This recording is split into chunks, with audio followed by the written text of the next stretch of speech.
葉生點睇啊？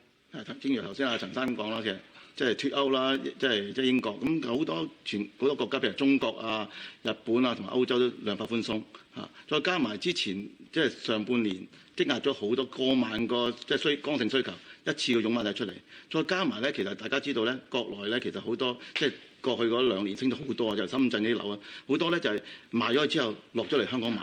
同埋大家即係都認為人民幣咧持續會即係貶值，好多資金落咗去香港。第一個數據大家留意下，就係嗰個商業印花稅，即係非香港居民嚟買房，即係香港嘅物業，由上年即係上個月嘅即係同比較啦，即係比較今個月咧就係升咗成3成，而個稅收咧升咗7成，即係好多嘅買咗嚟落咗買豪宅。哦，咁點睇咧？其實真係。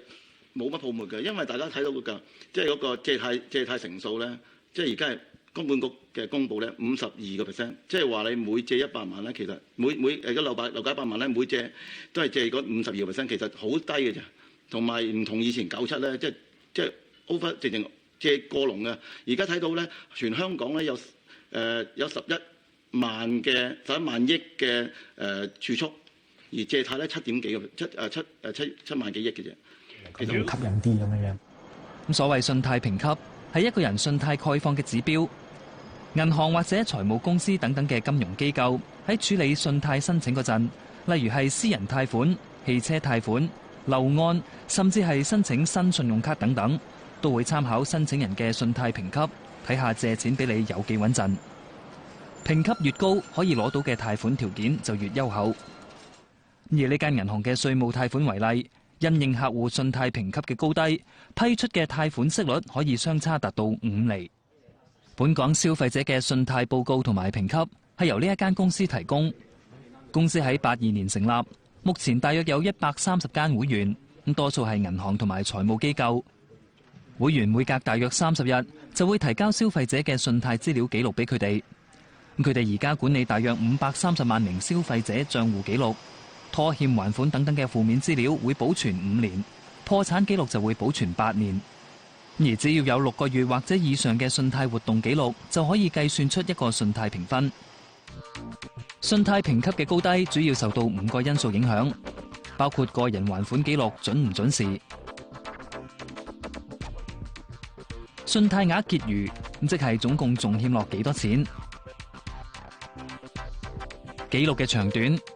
記錄越長，越能夠反映個人信貸行為係咪良好。信貸嘅種類，以及喺短期內會唔會同時有多筆新嘅信貸申請。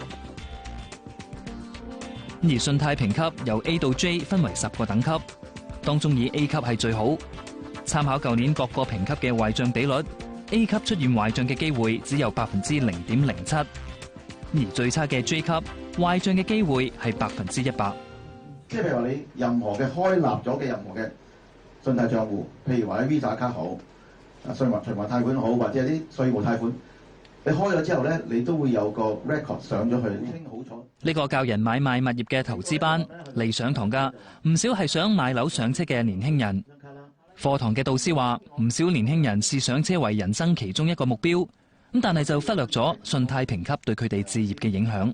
其實年輕人咧，其實可能都唔了解咩叫做信貸評級。其實銀行咧會睇住個 grade 而定批唔批下你嘅按揭嘅。有啲銀行咧就可能去低過某個 grade 咧，就唔會批下你嘅按揭嘅。佢指現今社會鼓勵消費，以信用卡甚至係借私貸消費嘅情況普遍。但係年輕人最常犯嘅錯誤係遲交還款。我最多試過有4張信用卡。每個月免 pay 咯，做咁數咯。我諗冚咗可能都2-3年。好多時會使咗先啊，即係啲錢翻到嚟啊，咁啊找數。試過遲幾日咁樣都有嘅。私貸都有試過嘅。其實佢哋遲咗還款，其實以為純粹一個我係遲咗啫，我遲啲還翻俾佢就得㗎啦，或者我有啲 penalty 就 OK 㗎啦。其實唔係咁簡單㗎。如果你遲咗的話咧，其實就算遲咗1日咧，你個信貸 record 咧已經有喺度㗎啦。即係譬如你遲咗1個月，咁其實對你個信貸評級咧係好大影響嘅。